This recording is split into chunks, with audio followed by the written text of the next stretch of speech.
Welcome back, guys. Welcome back to another episode on the Fellowship SMP. I feel like it's been a little while since the latest episode, but I guess that was last month. But we're back here, and as you probably saw in the intro, we're just turning all of this dirt into mud, because I'm currently planning on turning all of this river around my base into just mud and bone meal a little bit of the grass and everything. So it just kind of changes the whole vibe, just like we did on the pond on the other side.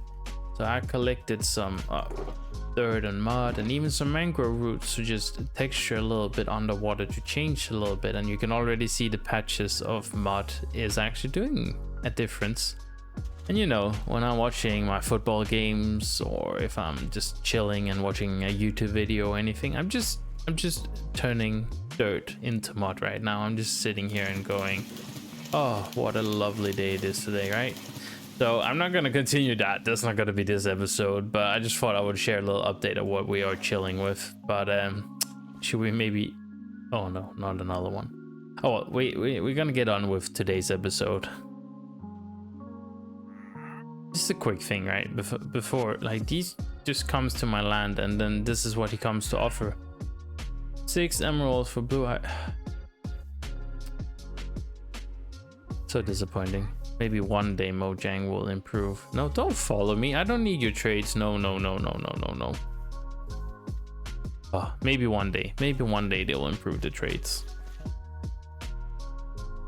But while I tinker away with that, I'm gonna show you a clip from when I just came back from my Easter break and I saw Herring had removed this prank, but apparently this prank is just one that keeps on giving. So hope you enjoy my reaction to the prank that keeps on giving. We are back here in the enchantment room where we have started last episode working on the floor and finishing that up, and I already started using the enchantment setup. I'm already happy with it. Very easy, way easier than going to my industrial area every time I have to enchant, but you can still look the walls and the ceiling up bare.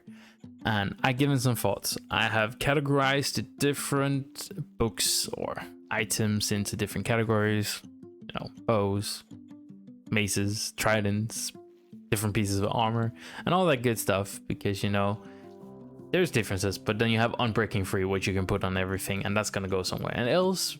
But I was thinking chisel bookshelves could be good, and then I tried to test it out. It's not good, it's awful, because you don't know what books you're gonna pick up, because I'm gonna forget what books I have exactly where. And that made me think, can I do something with barrels or chests behind a specific block and then pick up the thing, so I can just pick the specific book in the chest so I can see what I pick up? Yeah, I haven't really come up with an idea, that's why my mind is a little bit scattered, but I'm gonna try to tinker around with some redstone, some ideas, and also make the little stands where I'm gonna use some armor stands to place all the different categories I am planning on with books, so we know exactly when we go to that place, we know what book we get. I might also just end up placing a barrel on the wall. Who knows? I hope I can do something cool redstone-y, but maybe not.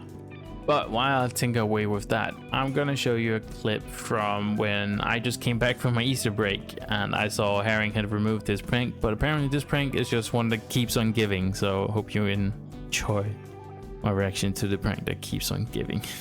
So I just got back from holiday and I have seen that Herring has removed his prank outside my base, the massive face of me, but I was just talking to them in voice chat and they said, have you looked at the place where it was? And like, I don't see anything. Oh no, they have...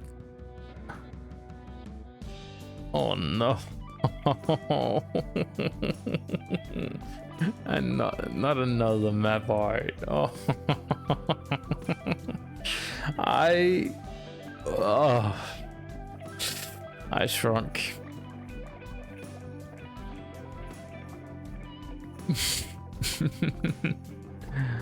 Oh well, what a great prank. The prank that keeps on giving, huh? Prank that keeps on giving, guys. I thought April Fool's was over. It kind of is, but yeah. Oh well, good one, Herring, good one. So yeah, I hope you enjoyed that prank that keeps on giving. And as you can see, in the meantime, I fixed up the walls. I'm not 100% done with it yet. I'm gonna chisel the walls with chisel bookshelves and maybe add some looms to give a little bit different texture. The building process was pretty simple. I just filled the whole wall with bookshelves and then I added in the strip spruce just to give some texture, and I think it turned out pretty well with the different places it went. And then as you can see, I have all these holes and, you know, double piston extenders. And then you can see in here I have 4 barrels, and then that's intended to the different books that belong to that thing there's on the table. You can see over here I've done my first table, and thanks to Blue especially for helping me with armor stands and stuff, because my patience sometimes doesn't last for that. But we place a shield, wings, and a brush because this will be on mending and on breaking one. I went onto the wiki just to do a little bit of categorizing to make sure, you know, what stuff does what, and that's the 3 things I thought, oh well, that symbolizes the unbreaking mending. And then we will continue with helmet, chest plate, leggings, boots, bows and crossbows, mace, and blah blah blah, so forth, you know. So I think it's gonna turn out pretty sweet. It's gonna give us the more ability to at least have a better overview of what enchanted books we have. Also, I'm gonna maybe make some sort of system where I can fill in unenchanted books and then a minecart system that will fill up the empty chisel bookshelves. So if I want to enchant a book, I can just go to a bookshelf and grab it and be like, yes, thank you, and then I can go over and enchant it. But that will be a little bit down the line. But for now, we have this system. I'm gonna play a little bit around with armor stands. I might show you some stuff, maybe not. I might be too frustrated, but something maybe to show. And then also I have the ceiling still to be done. This room in shaders looks sick, so maybe next clip I will be here showing more stuff off. I will make sure to have some shaders on so you can see how cool it looks with the dynamic light and everything. But I'm gonna go and pull out some hairs and work with these armor stands and make everything look cool. Hopefully it turns out good though. Fingers crossed. So I finished up the armor stands with all the different items. As you can see, we have categorized some of the things, so they're alone, some are together, and different things. And like now when I open up and I go in and open a chest or a barrel, then it says the book type or the group with green bold font and everything. And if there's nothing, like just 3 barrels, then there's an empty spot up there filled out. Really satisfied with it. It was a little bit hard to display the armor pieces properly, but I think I managed to do a little bit of fun with some gold boots falling off there, the leggings sitting up. Tried a little bit different. Also, working with physics and armor stands can be a fun one, especially when you haven't done it a lot. Like, you know, trying to make it lean up against the thing. Haven't really textured the walls yet with the bookshelves, but I think it's pretty good. We also added in a book where if I fish and I get multiple different books or enchantments on a book, I can hide them there. So yeah, we finished up that. We're just missing the ceiling, but that's something I'll look at later. If you have any suggestions or ideas, please let me know in the comment section, and we can maybe tackle that upcoming episode. But I've been on a little bit of a hiatus, I guess you can call it, of recording, because we've been spring cleaning, which has required us to go to spawn and the shopping district and even a little bit around my own base, placing down light blocks so we don't have a lot of mobs running around and all that kind of stuff. And also, for example, fix my sorter so it's not turned on with the chunk loader except my sorter running. So we've done a lot of those things, but they can be a little bit tedious to record. Another thing we haven't checked out for a while though is the Krabby Cave we are working on. Haven't fully started it yet, but at least there's one thing that has happened and people have dropped things in, and Krabby called on me. I have a clip from like a month ago I'm gonna show you guys, and then I'm gonna work my way over there and then I'll catch up with you. But enjoy this little throwback where you see some of the stuff that happened. I'm currently on my way over to Monty because he sent me a message and said that there's been happening some sounds and disturbances on top level. He has heard people come around and donate. I don't know if it's only been good or bad, but you know, he can hear things, you know. So is that a robot? Kelly, destination, take my offering and leave my land alone. What is the crab gonna use a camel for? Okay, we will figure that out. Cool, okay. I don't know if I trust that water block on top. Let me just help him out here.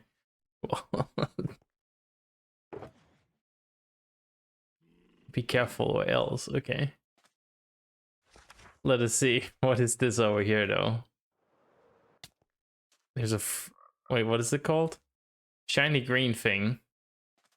And it says here, dear friend, I very much appreciate the gifts of the puddle. It was very thoughtful. Despite my disagreeing with Crankle, I have sent you a very precise, slimy, shiny green thing as it kept jumping out of the box and is so valuable. I've sent some security to keep it safe.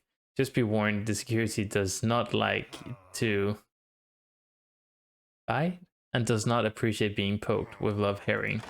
P.S. If you cause the shiny green thing to be lost, you will not have a nice time.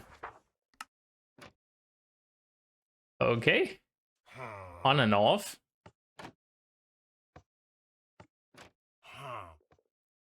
Why do I hear it? Is that an evoker? Oh.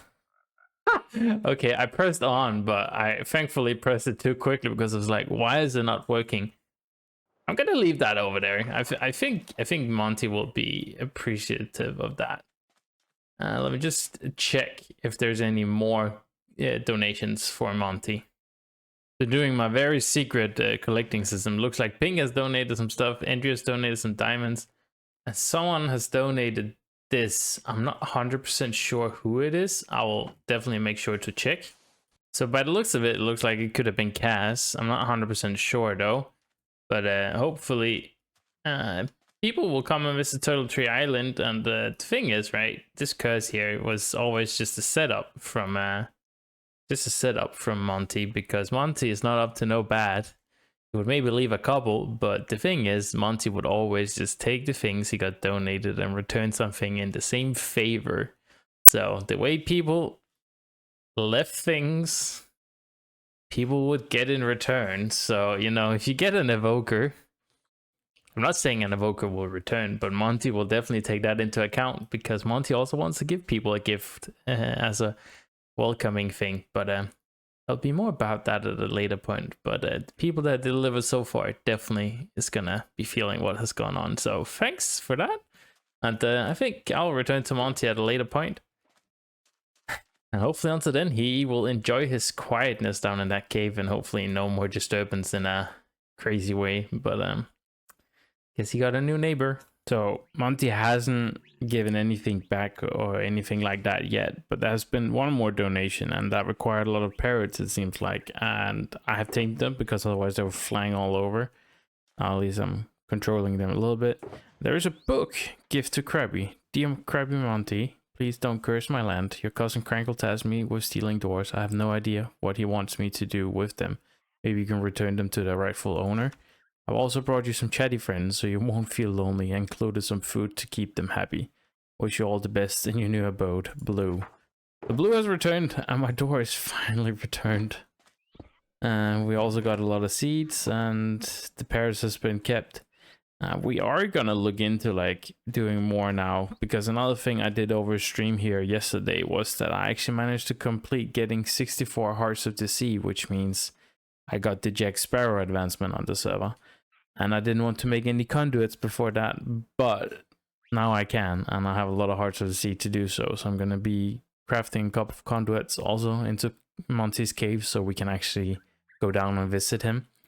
So that would be something we're going to focus on, and I'm going to make some conduits as well around my lake area over by my base, so I can continuously put in mud and rooted mud, so we can make that as well without drowning.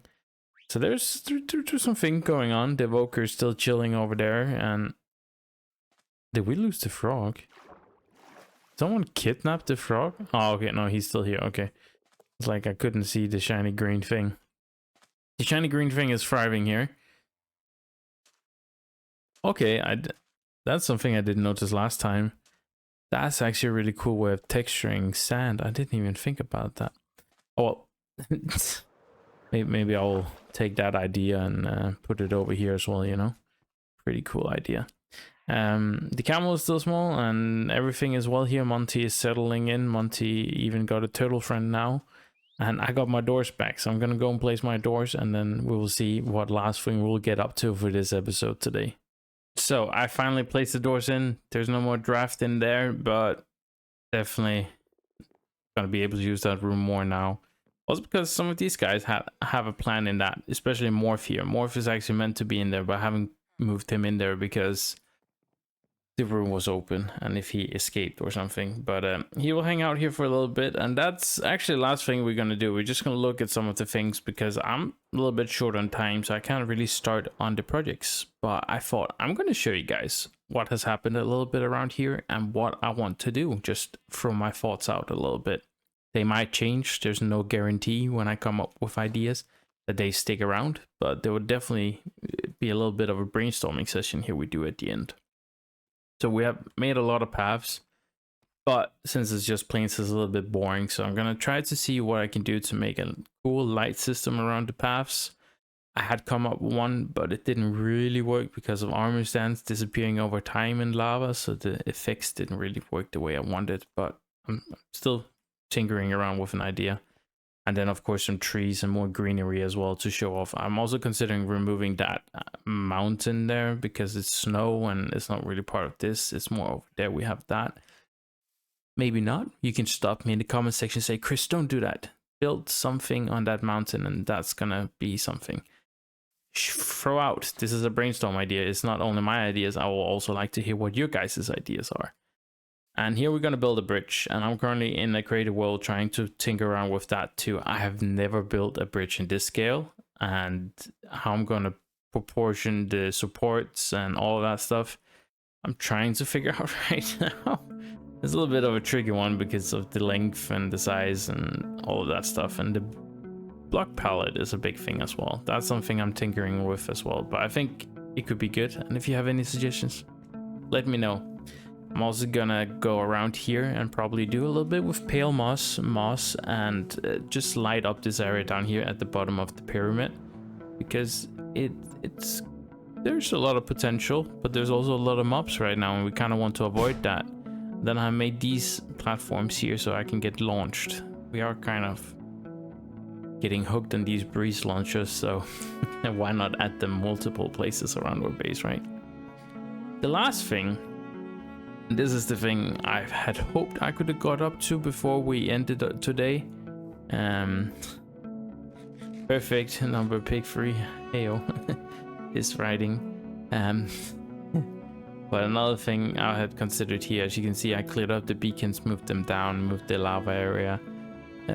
Is making this room more usable. I had thought about this just being empty space and just staircases going from here to there, but I'm planning on doing something with this room with a floor and some walls with light effects, but that requires a lot of covering up of all this and using this space better. But I'm positive about what could happen here, so I'm gonna make one of those elevators on the opposite side as well. So I'm gonna have to incorporate that as well before we do anything, so that's something to look out for too. And then I'm gonna have to figure out if I'm gonna move my sniffer farm or keep it here. So a lot of things, a lot of ideas, as you can see. So if you got inspired or you want to inspire me with some ideas, or you got some ideas while I've been showing around, let me know in the comment section below. I would love to hear that. Otherwise, catch me over on some of my streams and let me know there too. And I just want to say thank you for the support. Thank you for watching this episode and making it this far as well. You're probably one of 2 to 3% that made it this far, so, and I appreciate that. And another last thing, stay tuned. I will make more videos on here, but I'm also planning on a new little mini series since now the shift is done, and doing a little bit of streamer series as well. So stay tuned, join my Discord if you want to. Then I will see you then, and then please take care until then. Have a good one, guys. Bye bye.